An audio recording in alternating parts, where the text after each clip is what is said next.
여러분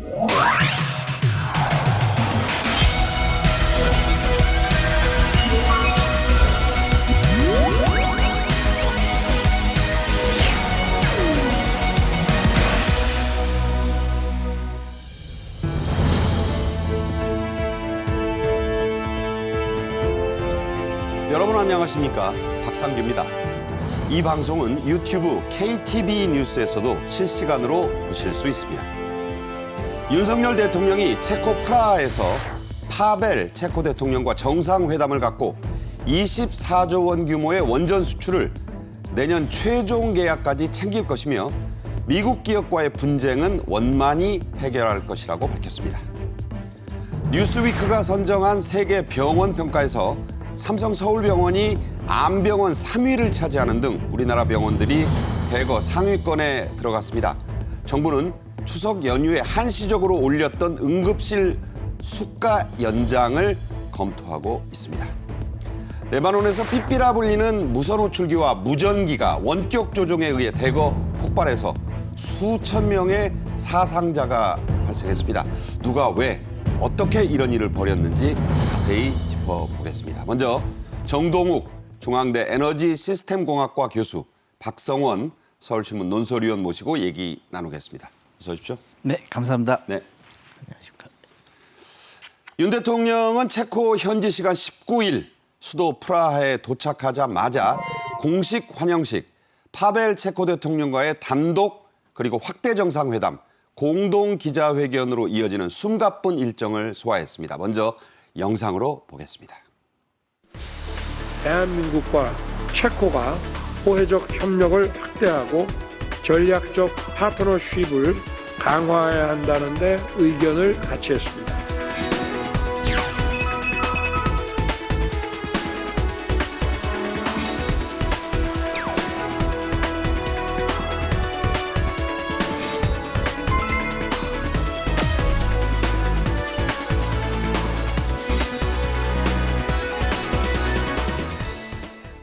윤 대통령은 극작가 출신의 인권운동가로 유명한 체코 민주화를 이끈 바칠라프 하벨 전 체코 초대 대통령의 이름을 따 2012년에 이름이 바뀐 프라하 국제공항에 도착한 뒤에 공식 환영식을 받았습니다. 영상으로 잠깐 보시죠. 네, 공식 환영식이 열리는 모습을 보고 계십니까? 지금 파벨 체코 대통령 부부가 환영하기 위해 나와 있고요. 지금 같이 김건희 여사와 윤 대통령과 김건희 여사가 지금 이동하는 모습 보고 계십니다. 대통령 궁 앞이죠. 양국 국기가 있고요. 지금 애국가가 연주되고 있습니다. 네, 의장대 사열을 지금 받고 있는 모습입니다.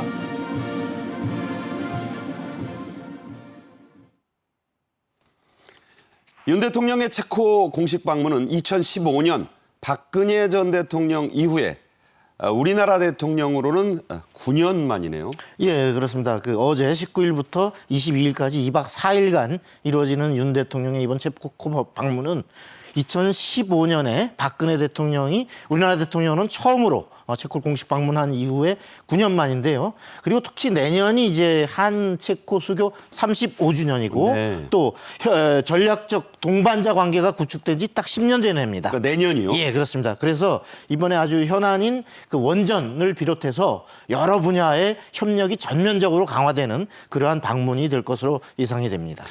딱히 뭐 그 날짜를 맞춘 건 아닌데 35년, 10주년 의미가 좀 있다고 봐야겠네요. 예, 그렇습니다.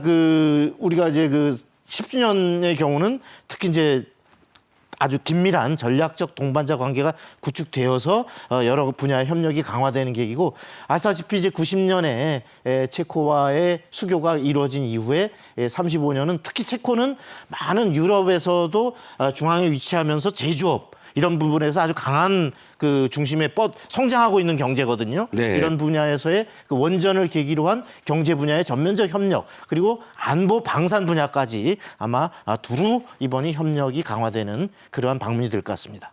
네, 윤 대통령은 파벨 체코 대통령과의 단독 그리고 확대 정상회담을 마친 뒤에 공동 기자회견을 했습니다. 이 자리에서 나온 윤 대통령의 핵심적인 언급 한 대목 직접 들어보시죠. 양국 기업들이 함께 건설할 두코바니 신규 원전이 한 체코 경제의 동반 발전과 에너지 협력의 이정표로서 양국의 전략적 파트너십을 강화하는 중요한 계기가 될 거라고 말씀드렸습니다. 그리고 내년 최종 계약 체결까지 남은 절차가 순조롭게 진행될 수 있도록 정부도 관심 갖고 세심하게 챙기겠다고 밝혔습니다. 네, 정동욱 교수님, 체코 정부와의 두코바니 원전 최종 계약이 내년 3월이죠. 그런데 미국 기업 웨스팅하우스의 뭐 딴지랄까 태클이 지금 변수 아니겠습니까? 뭐 약간의 그런 건 보이지만은 결코 저는 큰 변수가 될 거라고 보지는 않습니다. 왜냐면 말이죠, 웨스팅하우스는 사실은 뭐 일찌감치 이 협상에서 탈락을 했고요. 지금 뭐 웨스팅하우스 입장에서는 독점적 지위를 갖다가 어떻게든 간에 유지를 해보려고 이제 한국이 가장 강력한 경쟁자로 보고 있거든요. 그러니까 거기에 들어오는 걸 어떻게든 견제를 해보려고 그러는데 체코 입장에서 봤을 적에 2036년에 시운전 들어가야 되는데 네. 체코가 전력 수급 상황이라든가 그다음에 또 탄소 중립을 지켜야 되는 약속 이런 걸 봤을 적에 반드시 도입해야 되고요. 그다음에 이게 수출 통제로 그런 것인데 네. 수출 통제는 사실 이제 원자력 기술을 가진 국가들이 이거 원자력 기술을 갖다가 오용할 수도 모르는 그런 국가에는 수출하지 말자라는 일종의 국제적인 약속이거든요. 네. 근데 미국 정부가 이거를 뭐 그 동의 안 할 이유가 없어요. 왜냐하면 미국도 체코에다가 원전 수출을 했었고 그다음에 또 체코는 이미 원자력 기술을 보유하고 있는 국가이기 때문에 그래서 이거는 무난히 저는 합의돼 가지고 갈 거라고 봅니다. 네, 큰 변수가 안 될 거라는 교수님 말씀이 있었습니다. 이와 관련해 윤 대통령도 체코 방문에 앞서 로이터 통신과 가진 사전 서면 인터뷰에서 웨스팅하우스와의 분쟁이 원만하게 해결될 것이라고 밝혔죠? 예, 그 윤 대통령은 이제 그 한미 양국 정부가 기업 간 우호적 분위기 조성을 위해 노력하고 있고 그리고 또 양국 기업 간의 분쟁도 원만하게 해결될 것으로 믿는다고 밝혔습니다. 이 로이터 통신의 이 서면 인터뷰 이 제목 자체가 뭐라고 돼 있냐면 윤 대통령 법적 분쟁에도 체코 원전 건설 계약 체결에 자신감 이렇게 제목이 달려 있어요. 아예 제목이? 예, 제목이 이렇게 돼 있는데 이건 뭐냐면 이제 웨스팅하우스가 제기하는 어떤 지식재산권 문제와 관련된 분쟁 조짐은 굳건한 한미 동맹의 어떤 기조 아래서 양국 간의 협력에 대한 충분한 공감대가 형성돼 있다. 네. 이걸 밝혔고요. 그리고 이제 한미 동맹 차원에서도 사실은 지금 한미 동맹의 폭이 이 원자력 분야의 협력과 평화적 이용을 위한 협력까지도 넓혀져 있기 때문에 이런 원전 사업은 크게 걱정하지 않으셔도 된다. 이런 것을 로이터 통신 인터뷰에서 분명하게 밝힌 겁니다. 네, 그렇군요. 윤석열 대통령은 체코 방문 이틀째를 맞아 현지의 원전 관련 기업들을 시찰합니다. 그리고 피알라 체코 총리와 회담을 갖는데요. 체코의 정부 형태가 대통령제를 가미한 의원 내각제이기 때문에 실권자인 총리와의 회담도 매우 중요하죠, 교수님? 예, 맞습니다. 뭐 아무래도 그 총리가 내각을 관할하고 그다음에 그 밑에 뭐 산업부 장관이라든가 다 이제 통솔하고 있기 때문에 총리하고의 회담을 통해 가지고 실질적으로 이제 두코바니 원전을 지을 적에 어떻게 협력할 것인가 이런 게 논의될 거라고 보고요. 체코 입장에서는 이걸 자국 제품을 좀 많이 써달라라는 이른바 그 로컬리제이션 이게 국산화에 관심이 좀 많습니다. 네. 근데 뭐 우리가 그걸 거부할 건 없습니다. 왜냐하면 우리나라도 원전을 도입할 적에 국산을 굉장히 강조했거든요. 그러니까 우리가 체코를 도울 수 있는 부분은 도우고 또 그걸 통해 가지고 체코를 교두보로 해가지고 그 근처에 있는 슬로바키아, 슬로베니아 이런 유럽 여러 국가들이 계속 원전을 짓기 때문에 동반자에서 계속 진출할 수 있게 된다면 더 좋은 승수 효과를 갖다가 바라보지 않을까 이렇게 생각합니다. 원전 동맹이라고 딱히 못 박지는 않았습니다만 이번에 그 한체코 원전 동맹의 논의가 있을 걸로 지금 보이거든요. 네네. 여기에 대해서는 어떻게 생각하십니까? 일종의 전략적 이제 동반자 관계인데요. 사실은 프랑스가 그걸 먼저 제안했어요. 이른바 에어버스 모델이라고. 이게 유럽은 에어버스가 이제 미국의 보잉에 대응하는 항공산업 아니겠습니까? 그렇죠. 근데 에어버스를 갖다 유럽 국가들이 다 공동으로 개발하고 그다음에 그걸 만들 적에도 각 국가에서 나눠가지고 부품을 제작해가지고 그다음에 프랑스에 조립하고 이런 형태거든요. 네. 그러니까 프랑스는 그런 모델까지 제시했어요. 그럼에도 불구하고 우리나라를 선택했거든요. 그러니까 우리나라 뭐 그렇게까지는 우리가 구체적으로 제시하지 않았지만 이번 체코 원전 이 협력을 통해 가지고 몇 가지 무슨 체코가 가지고 있는 강점이 있습니다. 제조업이 강하고 네. 그다음에 유럽의 그 제조하는 이른바 얘기하는 산업 기준이 다르거든요. 네. 그런 것들 갖다가 우리도 배우고 또 그다음에 체코한테 우리가 갖고 있는 노하우를 전수하고 그런다면은 굉장히 확고하고 굉장히 또 탄력 있는 그렇게 유럽 시장을 갖다가 뻗어나갈 수 있는 그런 계기가 될 걸로 봅니다. 네. 추가 수주 문제도 대통령과의 정상회담에서 논의가 있었을 것이라는 보도가 나왔고 체코 총리와의 회담에서도 플러스 알파 소위 40조 원 이상의 그런 2+2의 계약을 논의한다는 얘기는 나왔습니다. 윤 대통령은 파벨 체코 대통령과의 정상회담에서 체코와의 안보 협력 그리고 러시아 북한 간의 밀착 협력 문제도 언급을 했죠. 예, 그 윤 대통령은 이제 우크라이나 전쟁 이후에 러시아 북한 간의 이 불법적인 군사 경제 협력이 심화되고 있다라고 지적을 하고 유럽 국가들과의 체코를 포함한 유럽 국가들과의 협력 필요성이 더 크게 대두되고 있다고 강조를 했습니다.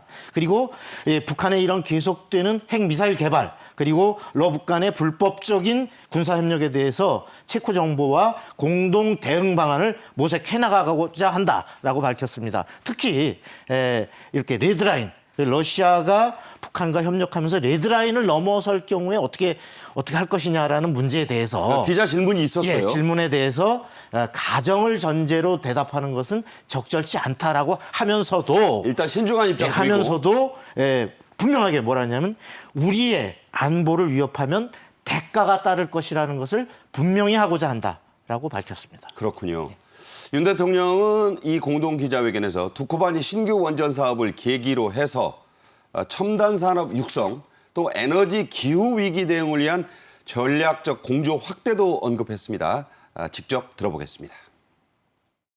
첨단 산업 육성, 에너지 안보 확보, 그리고 기후 위기 대응을 위한 전략적 공조를 함께 해 나가기로 했습니다. 원전 협력과 더불어 양국은 앞으로 바이오, 디지털, 교통 인프라 분야에서도 구체적인 협력 방안을 모색해 나가기로 했습니다. 윤 대통령은 또 로이터 통신과의 서면 인터뷰에서 무엇보다 중요한 것은 체코 신규 원전 사업의 성공이라고 했고요. 성공적 완수를 확신한다고도 했습니다. 아주 그 단호한 표현들을 많이 썼는데 원전 전문가인 정 교수님 생각은 어떠십니까?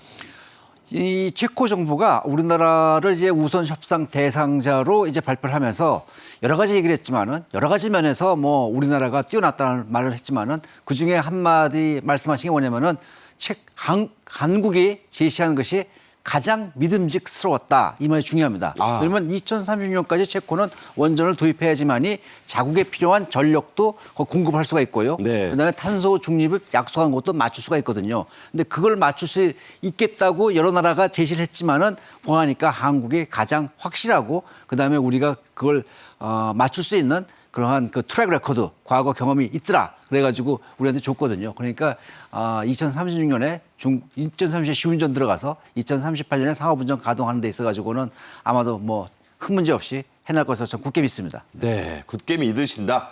정 교수님도 그렇게 말씀하시네요. 이번 체코 원전 사업의 총 예상 규모, 추정치까지 합쳐서 그리고 이른바 낙수 효과 이게 이제 발생한다는 예상들을 전문가들이 하고 있는데 자 얼마나 될까요?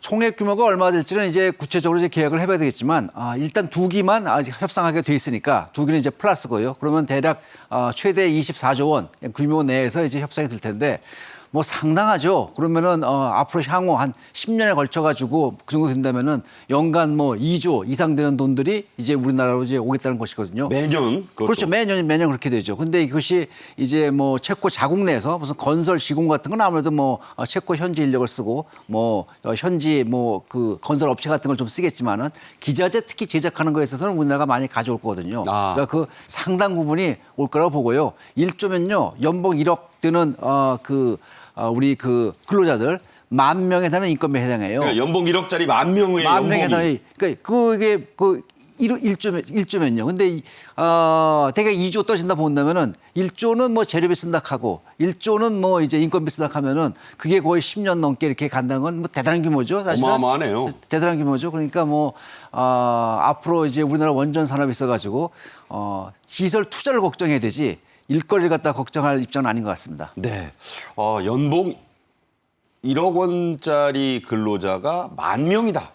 그게 1조인데 시설비 1조 하고 그게 만약에 더블업 돼가지고 40조를 넘으면 이게 얼마입니까? 2배죠. 자, 한수원 말고도 많은 우리 기업들이 체코 원전 사업에서 활약을 이미 하고 있죠? 예, 그렇습니다. 이번 그 컨소시엄의 체코 원전 수주에는 사실 지금 한수원 이외에도 한국전력기술, 한전 KPS, 두산 에너빌러티, 대우건설 같은 이런 기업들이 함께 다 참여를 했습니다. 그래서 이 체코 수주를 계기로 해서 이제 폴란드, UAE 그리고 네덜란드 이런 나라들에 대한 추가 수출 가능성도 커졌다 이렇게 이제 보고 있는데요. 특히 이제 두산의 경우 많은 그동안에 탈원전으로 지난 정부에 이제 많은 그 경제적 아픔을 겪었는데, 그렇죠. 예, 여기 박정원 회장이 직접 이번 그 5월에 프라하에 직접 날아가서 체코 현지 정부 또 기업 관계자들을 모셔놓고 초청을 해서 두산 파트너십 데이라는 걸 직접 개최를 했습니다. 이미 넉 달 전에. 예, 했고 이번에 그 대통령 방문에도 박 회장뿐만 아니라 바로 동생, 친동생. 친동생 박지원 부회장까지 형제가 다 동행을 해서 적극적인 원전 동맹의 구축에 직접 총력전을 보태고 있습니다. 네.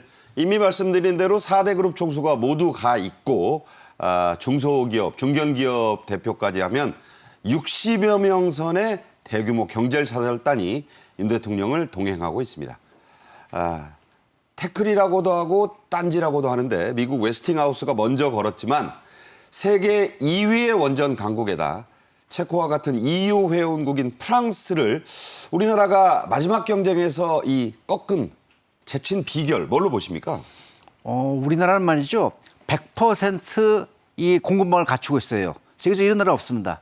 프랑스가 일부 갖고 있었고 미국도 갖고 있었지만은 거의 한 20년 동안 신규 원전 건설 그런 기록이 굉장히 작아요. 마지막에 와가지고 이제 미국이 보글 원전을 했고 그다음에 프랑스가 뭐 EPR 해가지고 핀란드에 한 실적했지만 실적이 매우 나빴습니다. 그래서 이런 굉장히 튼튼한 인프라와 그다음에 우리나라가 꾸준히 기술 개발을 해왔어요. 사실은요. 네. 그래서 APR 1400 이후에도 또 새로운 기술 갖다 개발해가지고 이번에 체코에 들어간 거는 거기다 플러스 알파가 좀 들어갔습니다. 그렇군요. 계속해서 그 신기술 개발해가지고 계속해서 성능을 높이고 안전성을 높이고 그다음에 거기에 따라가지고 또 인프라가 따라오니까 세계적으로 지금 서방 세계에서는 거의 뭐 유일하고 이거 뭐 대적할 상대가 없다라고 하면 너무 오만한 얘기겠지만은 네. 사실은 그 웨스팅하우스도 세계에 진출하려면 우리나라를 끼지 않고선 갈 수가 없습니다.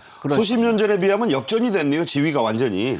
사실은요, 웨스팅하우스나 EDF 같은 회사는요, 원자력 업계에서는 신의 직장이었습니다. 가장 막강한 직장이었는데, 막강한 회사였는데, 그런 회사를 뛰어넘었다는 건 말이죠. 사실은 굉장한 자부심을 가지고 정말로 이건 네. 또 대단한 거라고 저는 봅니다. 그러니까 뭐 월드컵으로 말하면은 우리가 1, 2위 결승전 진출 팀을 꺾은 거예요. 그것도 한 번이 아니고 두 번이라는 건 말이죠. 한 번은 뭐 운이었다 치겠지만 두 번은 이건 실력이거든요. 네. 그러니까 이거는 사실은 뭐 삼성전자가 소니를 물리치고 현대자동차가 도요타하고 맞먹지 않습니까? 그 정도 위치라고 어쩌면 그걸 또 뛰어넘는 그런 수준에 와 있다.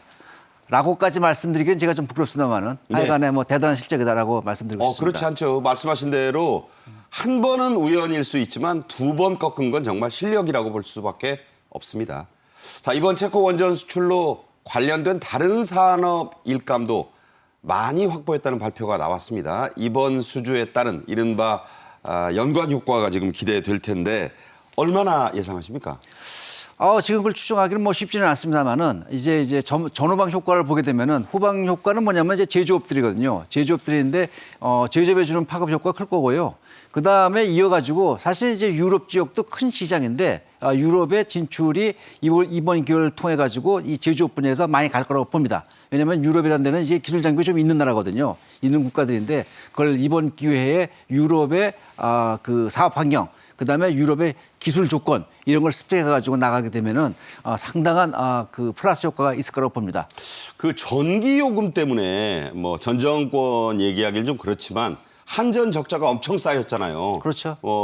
이자 비용이 하루에 120억 원이나 나간다는데 그렇죠. 이 요금 정상화, 전기료 정상화를 막아온 부분이 또 이 원전과도 관련이 있지 않습니까? 맞습니다. 그 정산 단가를 보면요. 이건 전력거래에서 나오는 정산 단가인데 원전은 한 60원 합니다. 킬로와트아워당. 킬로와트당 60원 정도 하기 때문에 지금 한 150원 받죠. 155원인데 원전 전기를 쓰게 되면 거의 100원 가까운 이익이 남습니다. 근데 가스 같은 경우는 200원이 넘거든요. 그렇군요. 석탄 화력이 160원에서 180원 사이고 그다음에 또 재생에너지도 160에서 180원 사이라서 그걸 팔게 되면 한전 적자인데 그걸 갖다가 원전으로서 커버하고 있는 것이지요. 네, 그렇군요. 자, 2050년에는 전 세계에서 가동되는 원자력 발전소가 많게는 1000기에 달할 것이라는 보도가 나와 있습니다. 정 교수님은 우리 원전 산업의 미래를 어떻게 전망하십니까? 지금 원전은 정말로 확대되고 있는 추세고요. 지금 뭐 1000기다 이렇게 말씀하시는데 사실 다 그거는 탄소 중립을 맞추기 위해서 그 정도까지 가야 된다는 것입니다. 그런데 특히 서방 세계는 원전 인프라가 상당히 부족한 상태예요. 그러니까 네. 그거를 맞추기 위해서 우리가 얼마큼 인프라를 갖출 수 있겠는가 그것이 관건인데 그나마 갖고 있는 나라가 우리나라인 것입니다. 네. 근데 조만간에 이제 중국과 러시아가 들어오게 되면은 이제 경쟁이 더 치열해질 거거든요. 거기에 대비해 가지고 기술 개발 우리 더 확실히 하게 되고 인프라 더 갖춰야 되지만이 나중에 이제 확대된 시장에서 경쟁할 적에 이겨나갈 수 있고요. 그래서 웨스팅하우스도 우리나라하고 협력하지 않고선 갈 수가 없습니다. 네. 최근에 그 미국에서 지은 보글 원전 그것도 그 원자로는 말이죠. 두산중공업이 두산 에너빌티가 공급했습니다. 네. 중국에 짓는 것도 그 두산에서 공급했고요. 그러니까 우리나라가 세계적인 이 원전 사업에서 파트너가 되는 것이지요. 네. AI 열풍이 거세서 이게 전기 수요를 엄청나게 올리기 때문에 원전 르네상스 도래가 또 촉진될 것이다. 이런 전망은 어떻게 보십니까? 뭐 AI뿐만 아니라 탄소 중립을 가려면은 모든 에너지를 갖다가 사실은 전기로 돌리고 그 전기를 갖다 무탄소 에너지로 만들어야 되거든요. 근데 인류가 갖고 있는 무탄소 에너지는 재생하고 원전밖에 없어요. 그러니까 사실 두 가지 갖고서 이걸 조화롭게 나가야 되는데 그러니까 원자력 에너지는 계속해서 확대될 수밖에 없어서 거기다가 AI는 더 플러스가 되는 것이지요. 그래서 네. 원전 산업은 굉장히 비전은 있습니다. 다만 이제 이것이 국민의 신뢰를 얻을 수 있도록 계속해서 안전하게 지켜나가야 되지요. 네. 끝으로요.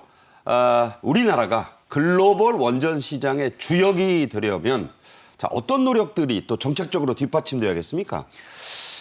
정부에서 이제 꾸준한 정책을 유지해야 됩니다. 체코 정부가 이제 우리나라를 선택하면서 가장 걱정했던 분이 뭐냐면은 한국이 또 탈원전하면 어떻게 될 것인가. 60년 운전해야 되는데 중간에 이제 기술 서비스도 봐야 되고 그다음에 부품도 교체해야 되는데 만약에 그걸 한국 원전에다가 정책 바뀌면 안 될 거 아닙니까? 가장 걱정했다더라고요. 그래서 우리나라가 원자력을 갖다 계속 유지하고 이걸 발전시키겠다는 그런 정책적인 걸 좀 안정성을 가져가야 됩니다. 그래서 지금 원전 산업 지원 특별법, 원전 수출 지원법 뭐 이런 것들이 지금 발의가 되고 있는데 이런 거 국회에서 좀 만들어 주셔야 됩니다. 우리나라 수출을 먹고 사는 나라인데 국회에서 이런 걸 해줘야지 우리 민생에 도움이 되고 국민의 지지를 얻을 것으로 봅니다. 네. 꾸준한 정책적 일관성, 입법 협조 이런 말씀을 또 주셨습니다. 정동욱 교수님과는 여기서 인사드리도록 하겠습니다. 말씀 잘 들었습니다. 네, 감사합니다. 네. 남아있던 응급실 의료진의 헌신과 국민들의 협력 덕분으로 많이 우려했던 추석 연휴 응급실 대란은 없었습니다. 없다고 봐도 좋을 정도였죠. 정부와 대통령실이 관련 브리핑을 했는데 차례로 들어보겠습니다. 경증 환자는 작년 추석 대비 39%, 올해 설 대비 33% 감소했습니다. 국민 여러분께서 경증일 때 응급실 이용을 자제해 주신 덕분에 응급의료 현장이 중증 환자 치료에 집중할 수 있었습니다. 응급실 이용에 적극 협조해 주신 국민들께 진심으로 감사드립니다. 의료계는 여야 의정 협의체 제안에 대해 정부의 태도 변화와 같은 전제 조건을 달며 문제 해결을 미룰 것이 아니라 우선 대화의 장에 나와 함께 머리를 맞대고 해결 방안을 논의하는 것이 국민에 대한 도리라고 생각합니다. 네, 이 주제에는 백기종 동국대 법무대학원 지도교수도 함께 하시겠습니다. 안녕하세요. 네, 안녕하세요. 네. 자, 추석 연휴는 지났습니다만 응급의료 비상주간은 당분간 유지되고 한시적인 인상 조치에는 분야별로 다른 정책들이 검토되고 있죠. 네, 이제 이달 25일까지 그 응급의료 비상대책 그 거점 이거는 이제 유지를 하겠다 지금 이렇게 되고요. 뭐 코로나19 협력병원은 뭐 30일까지 이제 종료하는 걸로 환자가 감소 추세에 있기 때문에 그리고 이제 거점 지역 센터 뭐 14개소를 선정을 해가지고 그대로 이제 하는데 인력 지원이라든가 인건비 지원 이건 유지를 하겠다는 거거든요. 그렇기 때문에 지금 응급 대란 이런 부분들에 있어서 정부 지원으로 해가지고 뭐 여러 가지 그 의료 관련한 이런 문제들을 좀 해결하겠다고 하는 그런 어떤 내용이 주를 이루고 있습니다. 네, 한시적으로 올린 진료비, 개인 진료비는 원점으로 돌리고요. 다만 응급실 의료진에게 올려줬던 이 수가 인상분은 연장하는 게 좋지 않겠느냐 그 여부를 검토하고 있다는 정부의 발표가 있었습니다. 자, 응급실 블랙리스트 수사 연휴 기간에도 진행이 됐죠? 네, 지금 추가로 이 고소, 소위 말하면 고발을 하겠다고 하는데 이 의대생, 수업에 복귀한 의대생들의 이제 학년이라든가 학교 이런 그 개인에 관련한 신상 정보를 커뮤니티나 SNS에 이제 올리는 이런 형태가 돼가지고 이 상당히 수업에 복귀하는 사람들, 학생들에 대한 어떤 제재가 이루어지고 있는데 이런 부분에 대해서 강력하게 교육부에서 이제 대응을 하겠다라고 하는 거거든요. 근데 현재까지 지금 6개월째 운영을 하고 있는데 7건 정도가 수사 의뢰가 들어왔는데 이 부분을 지금 국수본에서 주관을 해가지고 상당히 강력한 그런 어떤 수사를 하겠다 이런 의지가 있습니다. 네, 헌신하는 응급실 의료진들도 그렇고요. 대다수 의대생이나 의사들이 매도되지 않게 이런 분들은 좀 빨리 진상을 규명해서 받을 처벌은 받게 해야 되지 않겠나 이런 생각 같습니다. 자, 이런 와중에 아주 기쁜 소식이 들어왔네요. 미국의 시사주간 뉴스위크가 선정한 세계 병원 평가라는 게 있는데 이게 올해 발표됐습니다. 자, 암 분야에서 세계 톱 10에 한국 병원들이 무려 3곳이나 들어갔네요. 예, 그렇습니다. 그 세계 암 분야의 10대 병원을 하는데 삼성 서울병원이 세계 3위. 동메달. 예, 그리고 서울 아산병원이 5위, 그리고 서울대병원이 8위. 이렇게 3개 병원이 10대 안에 자, 들었습니다. 일단 앞에 CG를 보면 예. 5위에 3위, 5위가 우리 병원이에요. 네네. 1, 2위는 미국입니다. 예, 네. 예. 이 지금 이 조사는 뉴스위크의 이 2025년 세계 최고 전문 병원 조사인데요. 이 조사 방식은 세계 30개국의 의료진들이 전문가들이 이렇게 직접 수만 명이 설문조사를 하는 형식으로 진행된 겁니다. 그러니까 1, 200도 아니고 1, 2천도 아니고 수만 명이. 그렇습니다. 상당히 정확도가 높다고 봐야 되겠죠. 여기서 특히 이제 삼성 서울병원의 경우 그 암 분야에서 아까 3위라 그랬는데 지난해에는 5위였어요. 두 계단 올라갔네요. 예, 그러니까 두 계단이 올라갔고요. 참고로 이제 1, 2위는 미국 MD 앤더슨. 아, 유명한 병원이죠. 아, 유명하죠. 이건희 전 회장도 거기 예, 입원했고. 그렇습니다. 그리고 메모리얼 슬로원 캐터링 암센터 이렇게 1, 2위인데 이들 병원은 다 암 전문 치료기관입니다. 예, 그러니까 종합병원으로서는 삼성 서울병원이 가장 높은 수준의 평가를 받았다고 할 수 있고요. 이 10대 암병원의 나라별로 보면 미국이 3개, 한국이 3개, 그리고 프랑스, 영국, 이탈리아, 일본이 각 1개씩 이렇게 들어간 겁니다. 일본이 도쿄대병원이 10위에 턱걸이했어요. 예, 그렇습니다. 참 네. 대단한데요. 이렇게 이제 전공의 이탈 여파에도 한국의 의료가 다시 한번 세계적 수준임을 평가받았다. 이렇게 볼 수 있겠습니다. 네, 이렇게 암 분야뿐 아니고요. 다른 의료 분야에서도 우리나라 병원들이 약진을 많이 했네요. 예, 그렇습니다. 이 분야별로 보면 이제 서울 아산병원 한번 볼까요? 지금 아까 암 분야에서 5위라 그랬잖아요. 그 말고도 내분비가 3위, 그리고 비뇨기과가 5위, 네. 그리고 비뇨기과 5위고 또 소화기가 3위. 아, 그러니까 전부 탑 5예요. 예, 예. 제가 말 잘못했습니다. 소화기가 4위고 비뇨기과가 5위, 네, 내분비가 다 5위권. 내분비가 3위 이렇게 네. 예, 5위권에 4개가 들어갔고. 예, 들어갔습니다. 그리고 서울대병원의 경우도 그 아까 이제 암 분야에서 8위라 그랬는데 비뇨기과가 4위, 내분비가 5위, 그리고 소아과가 10위. 이렇게 4개 분야가 톱 10에 들어갔습니다. 저 세계 순위니까 엄청난 겁니다. 예, 그렇습니다. 예, 그리고 세브란스 병원의 경우는 이제 정형외과가 10위, 내분비가 12위. 서울 성모병원이 이제 예, 성모병원이 내분비가 10위, 소화기가 15위. 예, 이렇게 했습니다. 네, 그 정도로 이 우리 병원들 저게요. 전국 순위, 뭐 아시아 순위라고 해도 대단할 텐데 전부 글로벌 월드 순위라는 점 우리 박 의원이 너무 기쁜 나머지 순위를 약간씩 좀 헷갈리셨는데 어쨌든 대단한 성적을 냈습니다. 자, 한국 병원들이 이렇게 많이 선정된 이유에 대한 세계 의료계의 평가가 뉴스위크지에 자세히 실렸습니다. 뭐라고들 했나요? 네, 이제 한국 의료기는 뭐 신기술 도입, 뭐 뛰어난 의료인 역량, 뭐 이제 이런 게 있고, 소위 말하면 의술이라든가 의료 인력이라든가 인프라가 지금 이렇게 책정이 돼 있어서 정말 많은 그런 어떤 세계적인 신기술 도입과 의료 기술의 역량이 뛰어나다 이렇게 지금 평가를 했는데, 뭐 삼성 서울병원 같은 경우에는 이제 2015년에 양성자 치료 이거는 선진 의료 기술에서도 행하고 있는 부분인데 상당히 이런 부분을 도입을 해가지고 이 단일 대우로 가장 큰 암병원을 이제 건설을 했다.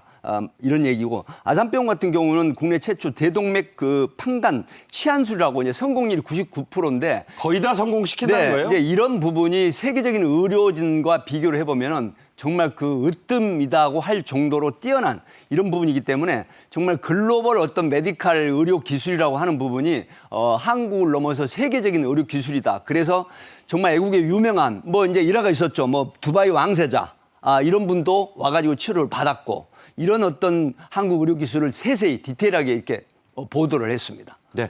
자, 이렇게 우수한 우리 병원들 의료 지금 갈등으로 자리가 대거 비어가지고 약화되는 것이 참 안타까울 따름입니다. 자, 이런 평가는 세계적인 부호들의 한국 병원 사랑으로 입증되고 있는데요. 자, 고객 리스트가 참 화려하죠? 예, 특히 이제 그 중동에서 그 한국 의료의 우수성을 아주 뚜렷하게 인정하고 있는데요. 국가 고위층들, 이른바 VVIP라고 하는 이런 고객들이 한국 병원을 특히 선호하고 있습니다. 저 왕자가 중동 장동건입니다. 예, 중동의 장동건이라고 하는 세계적 재벌 만수르의 처남. 그러니까 만수르의 처남이에요. 처남. 예. 처남인 이 함단 빈 무함마드 알 막투라는 두바이 이름이 굉장히 기니까 함단으로 하죠. 네. 예, 두바이의 왕세자인데요. 이분이 이제 2019년에 서울 아산병원에 입원한 가족을 문병하러 방한해서 화제가 된 적이 있습니다. 그리고 이제 같은 해에 두바이의 공주, 카타르의 왕족 이런 분들도 한국서 각각 진료를 받았는데요. 특히 카타르의 왕족의 경우는 BTS의 굿즈만 무려 수백만 원어치를 구매했다는 후일담도 있습니다. 뭐 기분 내키면 수억 원어치도 사갔을 거예요. 예, 그렇게 되고요. 특히 이제 중동 환자들의 경우 1인당의 평균 진료비가 610만 원대에 이르러 가지고 보통의 그 외국인 평균 환자들의 평균치의 한 3배 이렇게를 쓰고 가는 이런 형태로 알려져 있습니다. 네. 정말 VVIP들의 사랑이, 우리 한국 병원 사랑이 저 정도다 이런 얘기입니다. 요즘 우리나라 병원이나 메디컬 센터 등은 돈 많은 외국인들의 그야말로 필수 관광 코스에 들어가고 있다죠? 말씀하셨지만 2023년 작년에 한국을 찾은 외국인 환자가 60만을 넘어섰습니다. 뭐 아산병원 같은 경우는 작년 한 해 동안만 해서 12개국에서 거의 2만여 명 가까운 그런 환자들이 찾았고, 그리고 특히 이제 해외 선진 의료 기술을 자랑하는 그런 국가에서도 소위 말하면 한국의 의료 기술 노하우를 배우기 위한 이런 중증이라는 고위험 환자의 치료술 이런 것들을 배우기 위해서 들어와 가지고 그 노하우를 익히고 전수를 받는 이런 형태로 지금 있기 때문에 사실 지금 여러 가지 측면에서 보면 한국 의술이 세계적인 그런 의술로 발돋움을 하고 있다 이런 측면이기 때문에 뭐 이런 부분들 계속해서 그 한국 관광 필수가 이런 부분들이 의료 기술이 정말 점점 더 발전을 하면서 이 외화 도입이라든가 또 국내 어떤 이런 부분들이 상당한 시너지를 내는 그런 효과가 있다. 그래서 의료 기술이라는 거는 어떤 분야에서보다 가장 앞서는 그런 의술이다라고 하는 해외 칭송이 있는 것이죠. 네. 의료진들이 유학 와서 여러 가지 노하우와 기술도 배우러 오고 있다. 이미 많이 온다. 이런 얘기입니다. 다음 주제로 가죠. 좀 섬뜩한 소식입니다. 중동에서 레바논 지역에서 삐삐라고 여러분 잘 아실 겁니다. 동시다발적으로 느닷없이 터지더니 다음 날에는 무전기가 폭탄으로 돌변했습니다. 터졌다는 얘기예요. 사상자, 죽거나 다친 사람이 수천 명인데 이거 계속 늘어나고 있다고요? 네, 지금 17일 날 레바논, 그러니까 소위 반이스라엘 쪽으로 보이는 헤즈볼라 무장단체, 이제 그 헤즈볼라가 대체로 소지하고 있는 삐삐라고 하는 이 무선 호출기가 동시다발로 이 폭발이 돼가지고 굉장히 많은, 현재는 4천여 명 가까운, 그리고 이제 그 수십 명이 사망을 해버린 이런 형태가 지금 발견이 됐는데, 아마 또 18일 날에는 저게 지금 터지는 게요? 네, 그렇죠. 저게 삐삐 터지는 거예요? 네네. 무전기가 또 폭발이 이제 돼가지고 뭐 자막에 나오지만 32명이 사망한 걸로 이렇게 돼 있기 때문에 지금 레바논이라든가 헤즈볼라에서는 이 이스라엘 소행이다 이렇게 주장을 하면서 공격을 하겠다라고 하는 이런 어떤 분석까지 나오고 있는데, 이스라엘에서는 현재까지 지금 뭐 시인을 하거나 부인을 하지도 않는 이런 상태로 보도가 되고 있습니다. 네, 시인도 부인도 하지 않는다. NCND라고 합니다. 서방국들 그리고 서방 언론들도 경악하고 있죠. 예, 지금 그 영국의 가디언지는 이 삐삐, 우리가 무선 호출기에 대한 공격을 일종의 삐삐를 부비 트랩으로 사용한 일종의 전쟁 범죄다, 이렇게 굉장히 비판적으로 보도를 했습니다. 이 2차 세계대전 이후에 우리가 부비 트랩은 잘 알다시피 국제 조약으로 사용이 금지돼 있습니다. 그렇죠. 그리고 미 국무부가 국제 인도법들을 모아서 마련해 놓은 그 전쟁법이라는 데 매뉴얼에도 보면 이 부비 트랩을 굳이 사용할 경우에는 군사 목표를 특정해서 명시해야 된다. 이렇게 무차별로 하면 안 예, 되죠. 이렇게 규정하고 있습니다. 그런데 이렇게 일종의 신종 부비 트랩이라고 할 수 있는, 지금 아까 삐삐, 무전기 이런 것들을 일상에서 사용하는 이런 것들이 비록 어떤 뭐 헤즈볼라라고 하는 특정 단체 요원들을 노렸다고는 하지만 이것이 폭발하는 과정에서 사용하고 있는 그 주변에 민간인 요원 구분 없이 이렇게 무차별 공격이 되고 있는 이 상황에 대해서 많은 세계인들이 걱정을 하고 있습니다. 네. 자, 일상이 공포로 변화했습니다. 여러분 생각해 보세요. 가방 속에서 터지고, 마트에서 터지고, 시장에서 터지고, 사무실에서 터집니다. 자, 이 일상 공간에서 갑자기 무선 호출기 삐삐와 무전기가 터져 숨지거나 다친 사람들이 속출하고 있습니다. 그 중에 한 장면 직접 보겠습니다.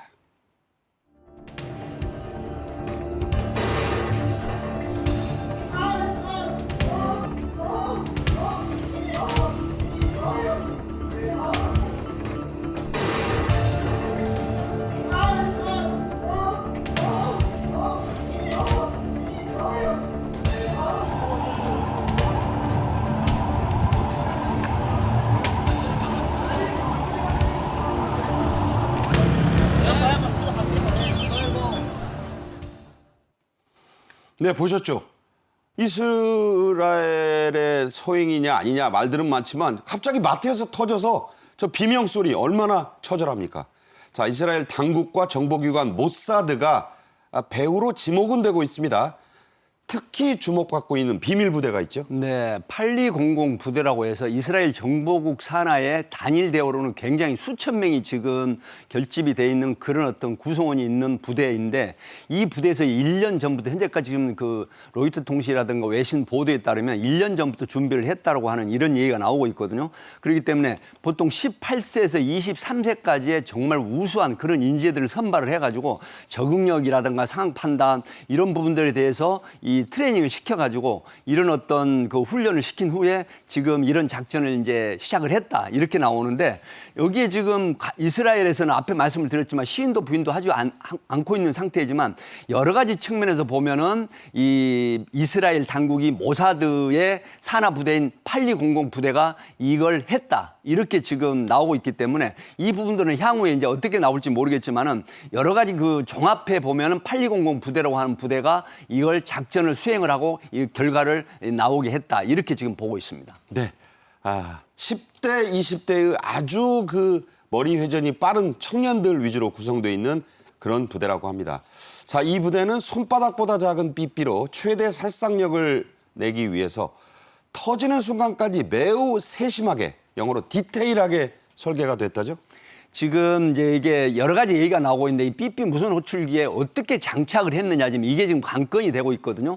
그래서 문제는 이 대만 골드 아폴로라고 하는 그 명칭이 지금 나오고 있는데 여기에서는 대만 이 골드 아폴로에서는 부인을 하고 있고요. 이제 헝가리에서 그 OEM 방식, 주문자 생산 방식으로 제조를 했다라고 하는데 이 부분이 지금 현재까지 정확하게 확인되고 있지는 않지만 여러 가지 외신을 종합해 보면 거의 확실한 것 같아요. 또 헝가리 당국에서도 이런 부분들을 얘기를 했습니다. 그래서 뭐 헤즈볼라가 이제 자체 통신 수단으로 무선 호출기 5천 대를 주문을 했는데 그걸 제작 당시에 이걸 장착을 했느냐 아니면 5천 대를 주문을 해가지고 배송 과정에서 이스라엘 정보부대가 이게 이제 내부 그 소위 말하면 협조를 얻어가지고 장착을 했느냐 이런 얘기가 지금 오가고 있는 그런 상황입니다. 네, 삐삐로 메시지를 발신하고 그래서 이제 삐삐 차범분들 알지만 삐삐하고 오는 거예요. 그래 이걸 손으로 들고 보려는 순간 터지니까 그렇죠. 얼굴, 손, 네. 내장 부위가 그냥 이 장기 부위가 아주 치명상을 입는다고요. 그러니까 수신, 소위 아랍어, 지금 보도에 의하면 아랍어로 수신이 된 걸 확인하기 위해서 이제 가까이 들여다 본다고 합니다. 그러면 첫 번째 손상이 되는 게 손과 특히 얼굴 중에서도 눈이라고 합니다. 그리고 뭐 이제 예를 들어서 호주머니나 이제 가방 쪽 같은 것도 좀 덜 하는데 상당히 치명적인 그런 어떤 피해가 오기 때문에 그래서 5천여 개의 이 삐삐 무선 호출기가 상당히 많이 폭발이 되면서 그중에 4천여 명 상당의 사상자 그러니까 소위 말하면 수십 명이 사망을 했지만 아직도 200여 명이 사망을 이르는 그런 중상을 입고 있다 이런 보도가 지금 나오고 있는 것이죠. 자, 이 삐삐나 무전기가 과연 어떤 과정을 거쳐서 헤즈볼라 조직원들에게 흘러간 걸까? 여기에 대한 의문이 아주 첩보 영화 같아요. 근데 이제 아까 지금 제가 앞에서 말씀드린 것처럼 OEM 방식으로 했지만 이 문제는 헝가리 부다페스트에 있는 공장 여기에서 지금 제조가 됐다라고 하는 부분인데 소위 말하는 그 VAC라고 하는 무선 호출기 제조인데 외신이 현장을 직접 가봤다고 합니다. 네. 그런데 A4 용지로 유리창에 회사 이름만 있고 실질적으로는 정상적인 그런 회사로 보이지 않는다고 하고 뭐 유령 회사 같다는 거죠? 네, 유령회사라고 하는데 여기 지금 소위 오너라고 하는 사람이 여성인데 행방불명이라고 합니다. 이제 이런 측면인데 그렇다고 하면은 이 이스라엘의 모사드라든가 8200 부대가 계획적으로 이걸 1년 전부터 작전을 수행을 해가지고 그다음에 헤즈볼라가 주문한 5천여 개의 무선 호출기에 장착을 해서 그다음에 구입해 해가지고 이런 작전을 벌였다. 이렇게 지금 나오고 있는데 지금 두 가지가 있죠. 다시 말씀드리면 이 배송 단계에서 내부적 협조를 얻어가지고 장착된 걸 터뜨리느냐 소위 원격 조정을 해서 그러나 가장 지금 주안점으로 되는 거는 제작 당시에 이 소량의 폭발물을 넣어서 그다음에 원격 조정을 해가지고 폭발되게 했다는 게 유력하게 지금 보도가 되고 있습니다. 정말 영화 같은 게요. 헝가리 회사도 아니고 만들어 놓은 거 한 5천 개니까 몇 상자 안 되겠죠. 거기에 스파이 요원이 가서 심어놓고 빠져나왔다. 뭐 이런 얘기, 별의별 얘기가 지금 나오고 있습니다. 자, 우리는 이제 삐삐 거의 안 쓰니까 괜찮겠지 하는 생각은 절대 금물입니다. 스마트폰에도 이런 폭탄을 심을 수 있다죠? 사실은 지금 이제 국정원 같은 데는 이런 부분 때문에 굉장히 많은 그런 고심을 하는 게 이제 드러났어요. 뭐 국정원 2차장 같은 경우에는 중국을 통한 수입물에서 여러 가지로 이제 점검을 해봤는데 현재까지 어떤 징후는 발견이 되지 않았다고 합니다. 그럼에도 불구하고 이 북한이 개입을 해서 한국에 수입이 되는 여러 가지 그 기기나 IT 관련한 이런 제품들에 이제 심어놓을 수가 있다고 하는 측면인데 향후에도 이런 부분들에 굉장한 준비를 해야 된다 이렇게 보고 있는데 휴대폰에 만약에 이런 부분들이 있다고 하면 여러 가지 해킹도 있지만은 앞에 말씀드린 것처럼 폭발이 있음으로 해서 인명살상에 다가오는 이런 형편이기 때문에 국정원에서는 이 부분에 대한 상당히 주안점을 두고 이 대응을 하겠다 이런 발표도 했습니다. 자, 여기서 걱정되는 게요. 카피캣이라 불리는 모방범죄. 저 인터넷으로 보고 따라하는 사람이 나오지 않을까 걱정입니다. 저희 방송도 그런 점이 매우 걱정이 됩니다. 또 북한이 이런 방법으로 테러를 도모할 수 있다는 대북 전문가들 지적이 많습니다. 자, 어떻게 대비해야 할까요? 뭐 사실은 대비하는 방법이 가장 먼저 중요한 거는 이 해킹 부분에 있어서도 중요하지만은 수입된 이런 어떤 그 IT 관련한 그다음에 방산 관련한 이런 부분들에 대해서 철저한 대응 이런 부분들이 있음으로 해서 그다음에 피해라든가 그다음에 한국 방산이라든가 이런 어떤 그 대북 무기라든가 이런 체계가 이 보호받을 수 있다라고 하는 측면이기 때문에 여기에 대한 상당한 이번 사건을 계기로 우려가 있고 또 여기에 대한 준비나 대응을 철저히 해야 된다. 이런 시스템을 갖춰야 된다. 이런 분석이 나오고 있는 그런 상황입니다. 자, 중국산 IT 제품 면밀히 조사해 오고 있고 또 해야 되고, 자, 북한 물이 든 사람이 IT 회사에 위장 취업하는 것도 좀 네. 생각해봐야죠. 그 부분도 상당히 지금 심각하다고 합니다. 소위 말해 해외에 나가 있는 이 인력들이 북한 사람들이 위장을 해서 취업을 해가지고 이런 방산이라든가 이런 어떤 테러에 관련한 이런 부분들이 이루어질 수 있기 때문에 이런 부분들을 IT 관련한 부분이라든가 방산 관련한 이런 제품에 대한 위장 취업을 철저히 막아야 되겠다 하는 그런 우려가 나오고 있는 대목이죠. 출처불명의 삐삐, 싸다고 아무 무전기나 절대 사시면 안 되겠다. 저는 그런 생각도 해봤습니다. 그저 안전은요 100번 강조해도 지나침이 없습니다. 지금까지 박성원 의원, 백기종 교수와 함께했습니다. 잘 들었습니다. 고맙습니다. 네. 유난스러웠던 가을 폭염의 종착역이 보이고 있습니다. 이 세상 모든 일에는 끝이 있다는 격언이 새삼 떠오르는데요. 건강하고 행복한 주말과 휴일 보내셨으면 좋겠습니다. 저는 23일 월요일 오후 1시에 또 찾아뵙겠습니다. 고맙습니다.